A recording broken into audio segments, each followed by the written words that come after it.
Did you know your words actually carry a frequency and they can actually be harmful or healing depending on what you say and also the tone that you say it in? So, my name is Lisa Cerise. Welcome to my channel, and I like to think of myself as like a little bit of a guide to help you navigate through hard times in life. And I'm always learning, and I love sharing what I am learning on this spiritual journey of mine since my spiritual awakening last year.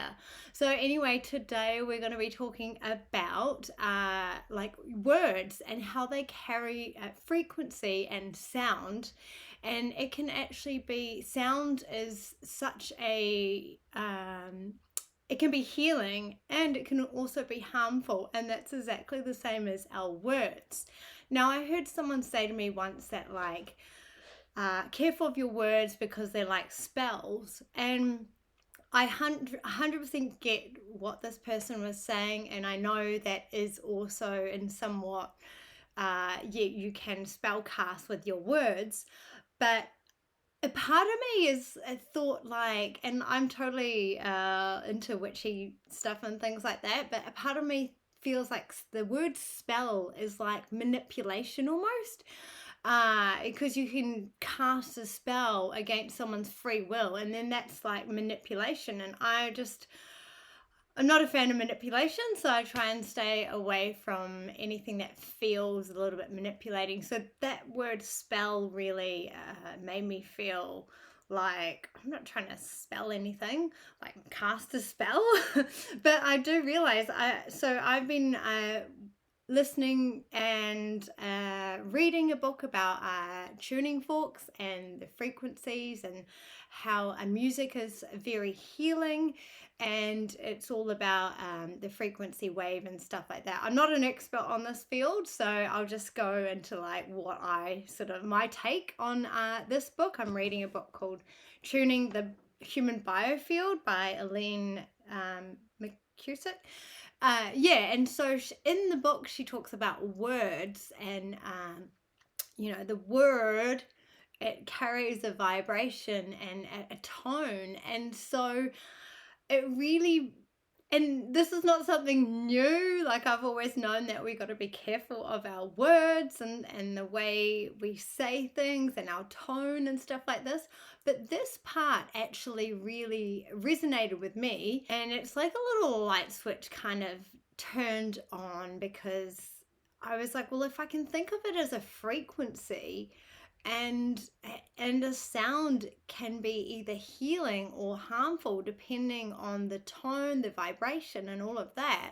So now I'm like, well, I need to be a bit more careful of my words, the vibration and the sound, so that I am making sure that I'm saying healing things, that I'm, obviously it's good to have a feeling of love and joy and stuff like that. Those are like the highest vibration frequencies.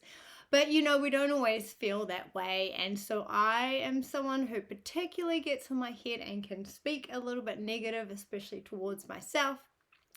This is a thing that I'm constantly working at. So, if you're similar like me and you get a little bit in your head and then you go on these like little spirals of negative thought patterns and stuff like that, rather than just, being like, I shouldn't speak like that, but like, how am I feeling in the moment, and can I shift that and maybe put some music on, or like, can I just notice how I'm speaking to myself, and is there a way that I can shift this? Because the way I'm speaking to myself is also not helping the maybe negative mood or feeling that I'm feeling right now.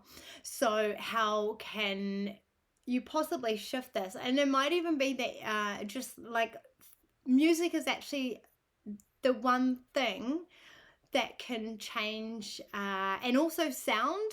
They talk about noise, and then noise is something that is like, normally a noise is not a good thing. Like if we're like, it's like a lawnmower or something, we're like, oh, that noise. But like music, or like a cat purring, for me, I find that like that's cute.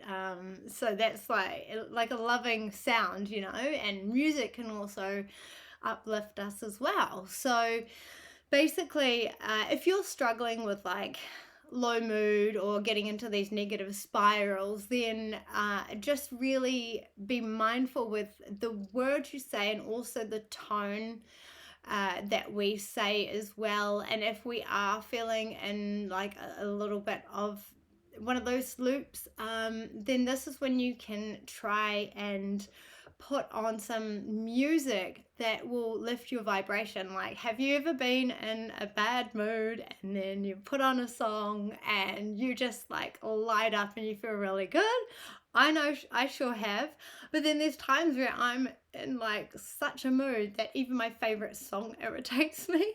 So that's when I've actually found any sort of like binaural beats or like different like frequency healing. I'm like, obviously I need something that is calming, soothing, and just kind of like regulates my nervous system. So that's, you know, this is when we need to tap into our body and like, how am I feeling? Am I feeling a little bit tense? Am I feeling irritated? Like, what sound do I need right now? Sometimes it's just silence. I've been definitely, there's times where I'm like, I just need silence because I just feel like I need no noise. But even those times I probably could do with some really gentle sound healing waves. But I think sometimes I'm just so like frazzled. I just need everything off. Yeah, so this is just a quick one today, really, just to be like mindful with your words, mindful with the tone that they come out. And this can also be if we're trying to manifest, or you know, really do deep shifts in our lives. How can we feel what we're saying? Because if we're not feeling like it's true or like whatever, there can be like a little bit of irritation, or like notice your muscles. If you go a little bit tense anywhere, then that might be that you're maybe needing to adjust the words that you're saying, or you could listen to like some amazing frequency that like helps uplift you while you speak the words. I don't know, might help. So anyway, just a short one today. If you found this helpful or insightful, or if you like have anything to add to it, I'd love to hear from you in the comments. Don't forget to like and subscribe, and I will see you again very soon. Love and belief, Lisa Cerise. Bye.